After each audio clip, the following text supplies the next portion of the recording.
Hello friends, welcome back to our channel. இந்த video பார்த்துட்ருக்க எல்லாருக்கும் பெரிய பெரிய வணக்கம்.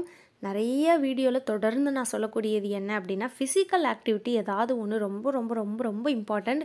நீங்கள் ரெகுலர் பீரியட்ஸ், இரெகுலர் பீரியட்ஸ் யாராக இருந்தாலும் பரவாயில்ல, ப்ரெக்னென்சி தள்ளி போகுது, எனக்கு ரொம்ப வருஷம் ஆயிடுச்சு, எனக்கு ட்ரீட்மெண்ட்டும் கை கொடுக்கல அப்படின்னும் போது நம்ம சில விஷயங்கள் பண்ண ஆரம்பிக்கிறோம்ல. அதில் நீங்கள் இன்க்ளூட் பண்ண வேண்டியது என்னதான் ரெமிடி ஹெல்தி ஃபுட் எடுத்தாலும் ஃபிசிக்கல் ஆக்டிவிட்டி அப்படின்றது ரொம்ப ரொம்ப ரொம்ப ரொம்ப இம்பார்ட்டன்ட். பேபி டெவலப்மெண்ட் ஆகிறதுக்கு, இம்ப்ளான்டேஷன் ஆகிறதுக்கு, ஓவுலேஷன், சாக் ஃபார்ம் ஆகிறதுக்கு, நெக்ஸ்ட் ஸ்டேஜுக்கு வளர ஆரம்பிக்கிறதுக்கு, அது எல்லாத்துக்குமே ப்ளசண்ட்டாக டெவலப்மெண்ட் எல்லாத்துக்குமே ஃபிசிக்கல் ஆக்டிவிட்டி அப்படின்றது ரொம்ப ரொம்ப முக்கியமானது. நீங்கள் ப்ரெக்னென்ட் ஆனதுக்கப்புறம், ப்ரெக்னென்சி பாசிட்டிவ் ஆனதுக்கப்புறம் பேபி நெக்ஸ்ட் ஸ்டேஜுக்கு வளரணும், மிஸ்கேரேஜ் ஆகாமல் இருக்கணும் அப்படின்றதுக்காக சில டேப்லெட்ஸ் சிலருக்கு டாக்டர் கொடுப்பாங்க. அந்த டேப்லெட்ஸோட வேலை என்ன அப்படின்னா, உங்கள் கர்ப்பப்பையில் ரத்த ஓட்டத்தை அதிகரிக்கிறதுக்கு, நல்லா பிளட் ஃப்ளோ நல்லா இருக்கணும் அப்படின்றதுக்காக. ஏன்னா அந்த யூட்ரஸில் பிளட் சர்க்குலேஷன் குட்டாக இருக்கிறது ரொம்ப ரொம்ப முக்கியம் ப்ரெக்னென்ட் ஆகிறதுக்கு. இது நிறைய பேர் கண்டிப்பாக புரிஞ்சுக்கோங்க. ஜஸ்ட்டு வெயிட் லாஸ்க்காக மட்டும் ஃபிசிக்கல் ஆக்டிவிட்டி அப்படின்றது கிடையாது. வாக்கிங், எக்ஸசைஸ் பண்ணுங்கள் அப்படின்னா அது ஜஸ்ட்டு வெயிட் லாஸ் மட்டும் கிடையாது. அது அப்படியே நீங்கள் அந்த இதை பண்ணாமல் நம்ம ஜஸ்ட்டு டயட் மூலமாக நம்ம வெயிட் லாஸ் பண்ணிக்கலாம்னு நினைக்காதீங்க. பிளட் சர்க்குலேஷன் ஆகிறதுக்கு ஃபிசிக்கல் ஆக்டிவிட்டி ரொம்ப ரொம்ப முக்கியம். என்னால் பெருசாக ஃபிசிக்கல் ஆக்டிவிட்டி பண்ண முடியல, என்னால் வாக்கிங் எக்ஸசைஸ்லாம் பண்ண முடியாது அப்படின்றவங்க இந்த ஒரு யோகாவை கண்டிப்பாக பண்ணுங்கள். அது வேறு எதுவும் கிடையாது, பட்டர்ஃப்ளை யோகா. இதை பற்றி நான் நிறைய இடத்துல சொல்லியிருக்கேன். 2 நாளைக்கு முன்னாடி ஒரு சிஸ்டர் கமெண்ட் பண்ணியிருந்தாங்க, பட்டர்ஃப்ளை யோகா எவ்வளோ நாள் பண்ணணும், எப்படி பண்ணணும், எவ்வளோ கவுண்ட் பண்ணணும், ஓவலேஷனுக்கு அப்புறம் பண்ணலாமா, நாள் தள்ளி போகும்போது பண்ணலாமா அப்படின்ற மாதிரி கேட்டிருந்தாங்க. அதையும் இந்த வீடியோவில் நான் ஷேர் பண்ணுறேன். இந்த பட்டர்ஃப்ளை யோகான்றது ரொம்ப ஈஸி. நீங்கள் உட்காந்த இடத்துலே பண்ணலாம். பெருசாக உங்களுக்கு மூச்சுலாம் வாங்காது, உங்களுக்கு ரொம்ப ஸ்ட்ரெயின் பண்ண மாதிரியும் இருக்காது. ஒரு பாட்டு கேட்டுட்டோ, டிவி பார்த்துட்டோ நீங்கள் ஈஸியாக பண்ணலாம். ஒரு நாளைக்கு ஒரு 10 மினிட்ஸ் நீங்கள் ஸ்பெண்ட் பண்ணிங்கன்னா போதும். இந்த பட்டர்ஃப்ளை யோகா நீங்கள் பண்ணினீங்கன்னா உங்களுக்கு அமேசிங்கான பெனிஃபிட் கிடைக்கும். இது எவ்வளோ நேரம், எவ்வளோ கவுண்ட் பண்ணணும் அப்படின்னு பார்த்தீங்கன்னா, இது என்ன கேட்டிங்கன்னா, நீங்கள் டெய்லி பண்ணலாம். பீரியட்ஸ் அப்போ 2 நாள் பண்ண வேணாம். வாக்கிங், எக்ஸசைஸ், யோகா இதெல்லாம் பார்த்தீங்கன்னா பீரியட்ஸோட ஃபஸ்ட் அண்ட் செகண்ட் ஒரு 2 நாளைக்கு பண்ண வேணாம். 3rd டேலேருந்து பண்ண ஆரம்பிக்கலாம். எந்த ஒரு பிரச்சனையும் கிடையாது. எவ்வளோ நேரம் பண்ணணும் அப்படின்னு பார்த்தீங்கன்னா, காலையில், ஈவினிங் ஒரு 10 மினிட்ஸ், 15 மினிட்ஸ் அந்த மாதிரி கவுண்ட் வச்சுக்கோங்க.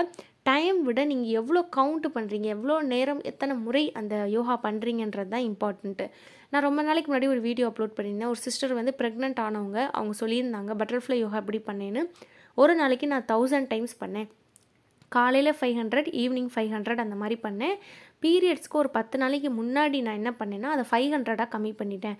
அதாவது டெய்லி பண்ணியிருக்காங்க, 1000 பண்ணியிருக்காங்க, காலையில் 500, ஈவினிங் 500 பண்ணியிருக்காங்க. ஆனால் பீரியட்ஸ்க்கு ஒரு 10 நாளைக்கு முன்னாடி என்ன பண்ணிட்டாங்க, அதை பாதியாக குறைச்சிருக்காங்க. காலையில் 250, ஈவினிங் 250 அந்த மாதிரி பிரித்து ஃபாலோ பண்ணியிருக்காங்க. அதே மாதிரியே நீங்களும் பண்ணலாம். ஆனால் எடுத்தோன்னே 1000 பண்ணவே கூடாது. பயங்கரமாக கால் வலிக்கும், தொடை வலிக்கும், முட்டி வலிக்கும். ஸோ ஃபஸ்ட்டு நீங்கள் என்ன பண்ணணும் அப்படின்னா, நீங்கள் பீரியடான 3rd டே, 4th டே ஸ்டார்ட் பண்ணுங்கள். இல்லை எப்போனாலும் ஸ்டார்ட் பண்ணலாம். காலையில் ஒரு 100, ஈவினிங் ஒரு 100 ஒரு 2 டேஸ்க்கு பண்ணுங்கள். அதுக்கப்புறம் சில நாட்களுக்கு காலையில் 200, ஈவினிங் 200 பண்ணுங்கள். அதுக்கப்புறம் 300, 300 அந்த மாதிரி நீங்கள் இன்க்ரீஸ் பண்ணிக்கோங்க. 300, 300 கூட நீங்கள் கிராஜுவலாக பண்ணலாம். 1000 எனக்கு அதிகமாக இருக்குன்றவங்க 300, 300 கூட பண்ணலாம். அதுவும் அந்த 300 தொடர்ந்து பண்ணணும்னு கிடையாது.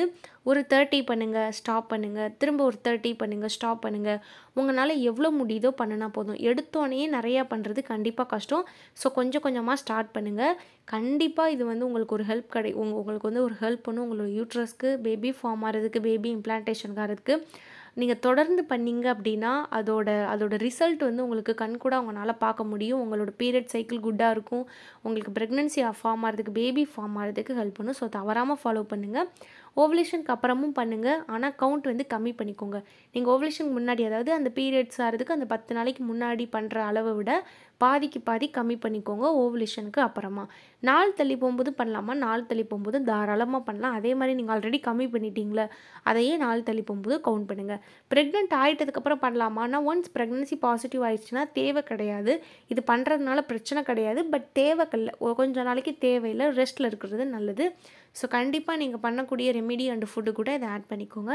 இதுக்காக தான் இந்த வீடியோ. அண்ட் இந்த வீடியோ பார்த்து எல்லாருக்கும் ரொம்ப நன்றி.